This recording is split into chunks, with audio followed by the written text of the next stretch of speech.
Bonjour à tous et à toutes et bienvenue dans cette nouvelle vidéo avec un format un petit peu particulier suite à un petit problème avec les vidéos. Du coup, on trouve des solutions, on tourne sur place. Je suis devant l'hôpital parce qu'un membre de ma famille avait un rendez-vous médical. Comme vous pouvez le voir, on a un très gros hôpital. Il y a beaucoup de monde pour une petite ville comme la mienne. Du coup, c'est ici que je me trouve. Mais ceci n'est pas du tout le thème de cette vidéo car aujourd'hui, ce n'est pas vlog mais plutôt apport de valeur. Et aujourd'hui je vais vous parler de comment créer de bons textes de publicité, ce qu'on appelle les ad copy.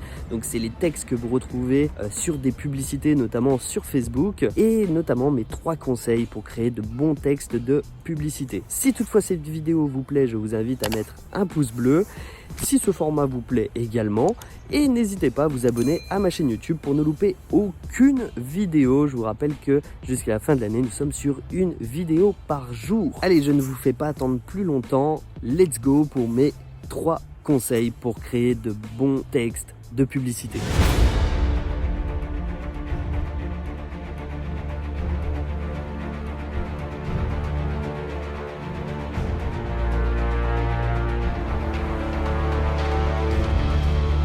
Mon premier conseil est de très bien connaître votre avatar client. Effectivement, que ce soit pour votre business ou pour ceux de vos clients, si vous êtes une agence ou un consultant, il est extrêmement important de bien connaître l'avatar client. Pourquoi ? Parce que pour créer de bons textes de publicité, il faut se servir de ses connaissances pour pouvoir utiliser le vocabulaire de votre avatar client. Le vocabulaire qu'il emploie couramment, le vocabulaire qui va permettre de pouvoir faire de bons textes de publicité dans sa langue, entre guillemets, c'est-à-dire avec son vocabulaire. Et ça, c'est extrêmement important et malheureusement, ce n'est que trop peu utilisé, ou en tout cas, c'est un petit peu négligé. Donc ne négligez pas l'avatar client pour bien comprendre la façon dont il s'exprime, ce qu'il recherche et le vocabulaire qu'il emploie. C'est très important. Deuxième conseil que je vous donne, regardez ce qui se fait dans votre marché ou dans le marché de vos clients en termes de publicité. Est-ce que vous voulez reprendre ce qui se fait déjà ? Je sais que beaucoup copient des choses qui sont faites aux States ou ailleurs, mais ne faites pas ça. Faites quelque chose de différent.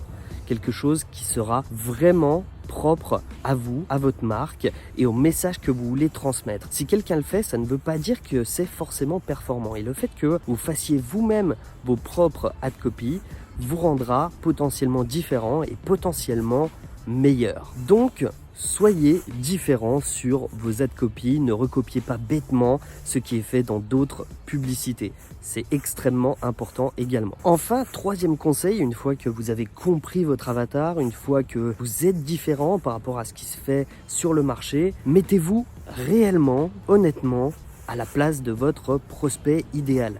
Est-ce que vous seriez interloqué par cette publicité ?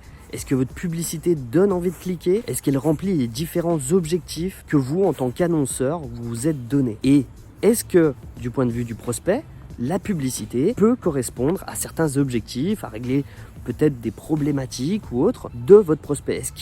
Est-ce que c'est une publicité qui lui parle franchement et sérieusement ? C'est vraiment un conseil aussi que j'applique au quotidien quand on gère au sein de l'agence les publicités de nos différents clients. Et beaucoup malheureusement ne se mettent pas à la place de leurs prospects idéaux et je vous encourage vraiment à le faire pour créer vos textes de publicité. Il en va de même pour l'intégralité de vos publicités, pas uniquement pour les textes, mais aussi au-delà des publicités pour les tunnels de vente, vos sites web, votre communication en règle générale. Voilà, en tout cas, j'espère que ce format vous aura plu. C'est un format sur le tas un petit peu, mais en soi, la valeur est délivrée. Je vous invite par ailleurs, si ce format vous a plu, à mettre un pouce bleu à cette vidéo, à vous abonner à ma chaîne YouTube et à me poser toutes vos questions en commentaire de cette vidéo. Je me ferai une joie de vous répondre. En attendant, je vous rejoins demain pour une nouvelle vidéo.